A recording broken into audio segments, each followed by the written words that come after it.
할렐루야. 오직 성령 안에서 풍성한 열매를 맺는 이 한날 되시기를 바랍니다.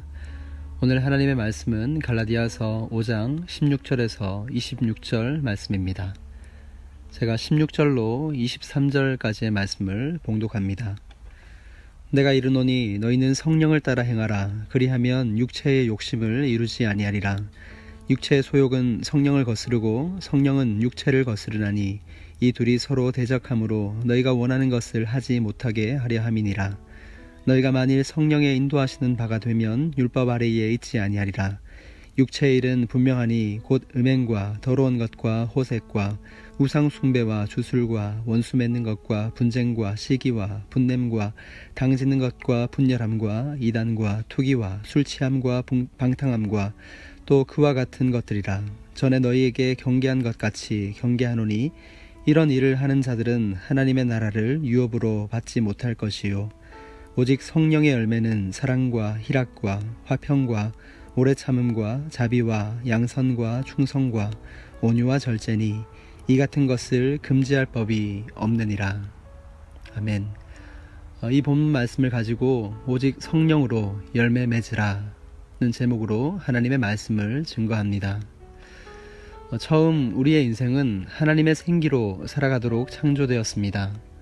창세기 2장 7절에 여호와 하나님이 땅의 흙으로 사람을 지으시고 생기를 그 코에 불어넣으시니 사람이 생명이 된지라 말씀합니다. 하나님의 티끌로 사람을 지으셨습니다. 그리고 자신의 숨결을 후 하고 그 코에 불어넣으시자 비로소 살아있는 존재가 되었습니다. 이 말씀을 뒤집어 보면 하나님의 숨결, 이 푸뉴마, 이 성령이 없이는 우리 인간은 한 줌의 재와 같은 존재가 바로 인간이라는 것입니다. 그렇습니다. 우리 인생은 오늘 말씀을 빗대어 보자면 두 부류로 나눌 수 있습니다. 육신을 따라 사는 사람, 그리고 성령을 따라 사는 사람입니다. 16절 말씀을 다시 봅니다. 내가 이르노니 너희는 성령을 따라 행하라. 그리하면 육체의 욕심을 이루지 아니하리라. 사도 바울이 사랑으로 서로 종노릇하는 비결이 바로 성령을 따라 행하는 삶에 있다고 이야기합니다. 인간의 죄로 인해 우리 모두 인류는 성령이 아닌 육신의 소욕대로 사는 존재가 되었습니다. 17절에 보면 육체의 소욕은 성령을 거스른다고 하는데 여기서 육체는 단지 우리 몸을 이야기하는 것이 아닙니다. 우리 바디를 가리키는 것이 아닌 죄로 인해 타락한 우리의 본성을 이야기하는 것입니다. 구체적으로 창세기 6장 3절에 보면 나의 영이 영원히 사람과 함께하지 아니하리니 이는 그들이 육신이 됨이다 라고 하나님이 말씀하십니다. 노아 시대 때 하나님께서 인간의 타락이 너무나 심함을 보시고 하신 말씀이었습니다. 그렇습니다. 하나님이 떠난 상태가 바로 육신에 지배받는 삶입니다. 그러니까 우리는 이것을 성경적으로 해석하면 성령을 받지 않으면 다 육신에 속한 삶을 산다는 것입니다. 우리는 알고 있습니다. 예수님께서 부활하신 후 두려워하여 모든 문들을 닫아두고 고립되어 있던 제자들에게 이 영광스러운 부활의 몸으로 이 닫혀진 문들을 통과하여 오신 예수님의 말을 우리는 알고 있습니다. 그때 예수님은 샬롬, 너희에게 평강이 있을지어다 이렇게 제자들에게 인사하셨습니다. 그리고 우리는 그 다음 말씀에 주목해야 합니다. 요한복음 20장 22절에 보니까 이 말씀을 하시고 그들을 향하여 숨을 내쉬며 이르시되 성령을 받으라 이렇게 말씀하셨습니다. 창세기 2장 7절과 연결되는 말씀입니다. 그렇습니다. 죄로 인해 타락하여 하나님의 영이 없던 인간이 다시 하나님의 숨결로 새롭게 창조되어진 말씀입니다. 오늘은 이 성령에 관한 말씀입니다. 갈라디아서 전체의 주제가 복음입니다. 복음은 은혜 안에서의 자유한 삶입니다. 그 자유는 율법이 아닌 사랑을 줍니다. 그래서 그 사랑으로 서로 종노릇하게 됩니다. 서로 사랑하는 것, 그것은 서로 섬기는 것입니다. 예수께서 친히 종의 모습으로 이 땅에 오시어 제자들의 발을 씻기시고 매일매일 십자가를 향해 걸어가셨습니다. 그리고 때가 참에 저와 여러분을 위해 십자가를 지신 것입니다. 그래서 우리의 더러운 죄가 단번에 씻겨졌습니다. 여러분 믿으십시오.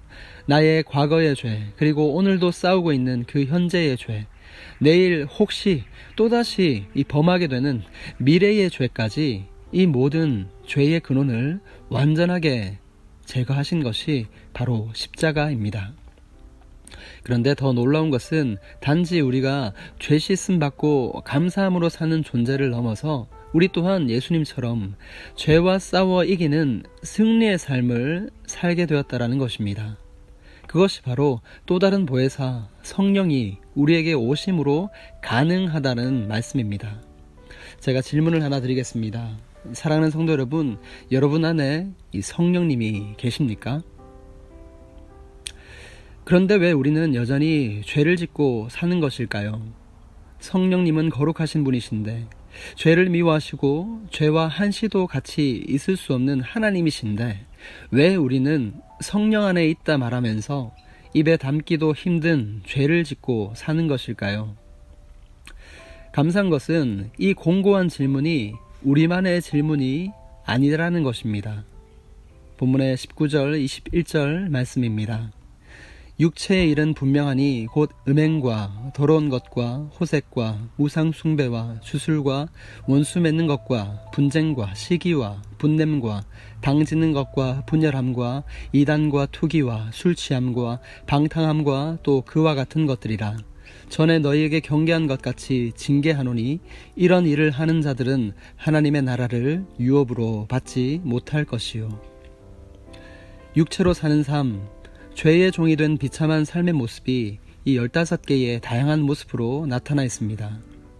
우리도 이런 죄의 모습에서 완전히 자유할 수는 없을 것입니다. 그런데 이 죄의 여러 모습을 흩어진 갈라디아 교회의 성도들에게 나타났다는 것입니다. 그리고 또한 사도 바울에게도 이런 고뇌가 있었다는 것을 우리는 로마서 7장을 통해 알 수 있습니다. 바울은 로마서 7장 18절에서 내 속 곧 내 육신에 선한 것이 거하지 아니하는 줄을 아노니 원함은 내게 있으나 선을 행하는 것은 없노라고 고백했습니다. 이렇게 살아야 하는데 선을 베풀고 남을 나보다 낮게 여기며 사랑으로 종노릇해야 하는데 다 알고 있는데 그런데 그도 실천하지 못하는 실천할 수 없는 자아를 발견했던 것입니다. 그래서 그는 절망합니다. 오호라 나는 곤고한 사람이로다. 이 사망의 몸에서 누가 나를 건져내라. 이렇게 사도 바울은 타락한 이 존재적 자기의 실존 앞에 자아 성찰을 깊이 했다라는 것입니다. 그런데 로마서는 여기서 끝나지 않습니다. 이 7장의 어두운 분위기가 8장에서 완전히 바뀌어 버립니다. 8장 1절에서 2절에 그러므로 이제 그리스도 예수 안에 있는 자에게는 결코 정죄함이 없나니 이는 그리스도 예수 안에 있는 생명의 성령의 법이 죄와 사망의 법에서 너를 해방하였음이라 선포합니다. 기가 막힌 대반전입니다. 자기는 죄로 인해 곤고한 육신을 바라보다가 이 성령 안에서의 자유한 삶을 강력하게 선포하고 있다는 것입니다. 사랑하는 성도 여러분, 사도 바울은 참으로 율법에 능통한 사람이었습니다. 그런데 그 율법을 알고는 있지만 지키지는 못했던 것입니다. 바울은 사실 누구보다 율법을 잘 지킨 바리새인 중에 바리새인이었을 것입니다.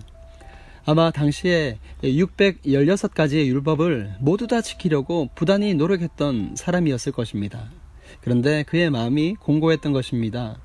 율법을 지키자니 힘이 들고 또 율법을 자기처럼 못 지키는 사람을 눈엣 가시처럼 미워하는 자아를 보며 괴로워했던 것입니다. 그런데 그런 그에게 성령이 역사하신 것입니다. 구원이 율법에 있는 것이 아닌 은혜에 있다라는 이 진리를 깨닫게 되었습니다. 예수 그리스도의 십자가 그리고 부활, 이 복음밖에 인간의 구원이 없다라는 사실을 깨달은 후로 참으로 그는 자유로운 인생이 되었습니다. 사람에게 얽매이지 않고 오직 여호와 하나님 안에서 그 사랑 가운데 어느 누구에게도 종이 되어서 살았던 사도 바울, 그는 참으로 예수님을 닮은 신약의 이 최고의 사도임에 틀림이 없습니다. 그런 그가 우리에게 다시 권면합니다. 갈라디아서 5장 22절 23절 말씀입니다. 오직 성령의 열매는 사랑과 희락과 화평과 오래 참음과 자비와 양선과 충성과 온유와 절제니 이 같은 것을 금지할 법이 없느니라. 사실 이 성령의 열매는 예수님의 성품을 가리킵니다. 우리에게 오신 참 하나님, 그 예수님 안에 이 모든 성품이 다 들어가 있었다라는 사실입니다. 그리고 예수님을 닮은 사도 바울에게도 이 성령의 9가지 열매가 성령 안에서 풍성하게 자신의 인생 가운데 맺혀져 갔다라는 것입니다. 사랑하는 성도 여러분, 우리는 어려운 상황 가운데 신앙생활을 하고 있습니다. 그런데 우리 하나님은 이 상황을 뛰어넘어서 여전히 살아계시고 그 살아계신 하나님이 우리에게 오늘 말씀하십니다. 오늘의 말씀, 이 레마로 우리에게 말씀하십니다. 성령을 따라 행하라. 성령의 열매를 맺으라. 우리가 이 말씀을 살아내는 비결은 우리에게는 없습니다. 그렇습니다. 우리 안에 있는 성령님 안에 이 살아갈 힘과 능력이 있다라는 것입니다. 우리 안에 이미 성령님이 계심을 여러분 믿으시기 바랍니다. 그런데 문제는 우리 안에 성령님 뿐만이 아니라 다른 것이 있다라는 것입니다. 자신의 소욕을 따라 사는 자기 만족, 그 교만한 마음과 또 그 마음을 계속해서 부추기는 사단의 이 미혹의 영이 있을 수 있습니다. 그렇다면 우리는 어떻게 해야 할까요? 사도 바울처럼 살면 됩니다. 나는 날마다 죽고 예수로 삽니다. 나는 날마다 내 자아를 죽이고 성령 안에서 거듭납니다. 그렇게 고백했던 사도 바울처럼 살면 되는 것입니다. 사랑하는 성도 여러분, 로마서 이 8장의 성령 안에서의 자유로운 삶과 갈라디아서 2장 20절에 나는 죽고 오직 나를 사랑하사 나를 위하여 자기 몸을 버리신 하나님의 아들을 믿는 그 믿음 안에서 오늘도 살아가는 그 은혜의 삶을 살아가시기를 축복합니다. 그 삶의 비결은 아무리 강조해도 지나치지 않는 기도에 있습니다. 기도는 하나님을 바라보는 시간입니다. 하나님을 바라보며 내 생각을 하나님의 생각으로, 내 마음을 하나님의 마음으로 조율하는 시간입니다. 그리고 하나님이 나를 바라보게끔 하는 시간입니다. 하나님의 뜻을 받는 것입니다. 하나님의 마음을 느껴보는 것입니다. 하나님께서 말씀하십니다. 내가 너를 안다. 내가 너의 모든 것을 알고 있단다.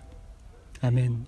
그 하나님의 아버지 되심을 오늘도 깊이 누리시며 오직 성령으로 사랑의 열매 맺는 아름답고 복된 삶 모두 다 살아가시기를 우리 주 예수님의 이름으로 축복합니다. 사랑의 아버지 하나님, 오늘도 은혜의 말씀으로 우리에게 찾아와 주셔서 감사드립니다. 주님, 참으로 주님처럼 그리고 사도 바울처럼 살기를 원합니다.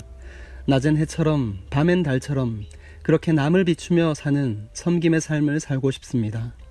홀로 높이 솟은 산이 되기보다 누구나 오를 수 있는 오름직한 동산이 되고 내가 가는 길만 비추며 사는 인생이 되기보다 누군가의 길을 비추어주는 그런 등대와 같은 삶을 살고 싶습니다. 주님, 우리에게 임하소서.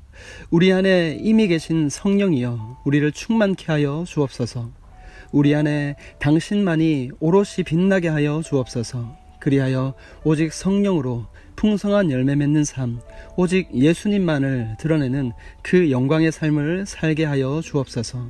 그렇게 역사하실 주님을 찬양하며 영광의 소망 되시는 우리 주 예수님의 이름으로 기도드립니다. 아멘.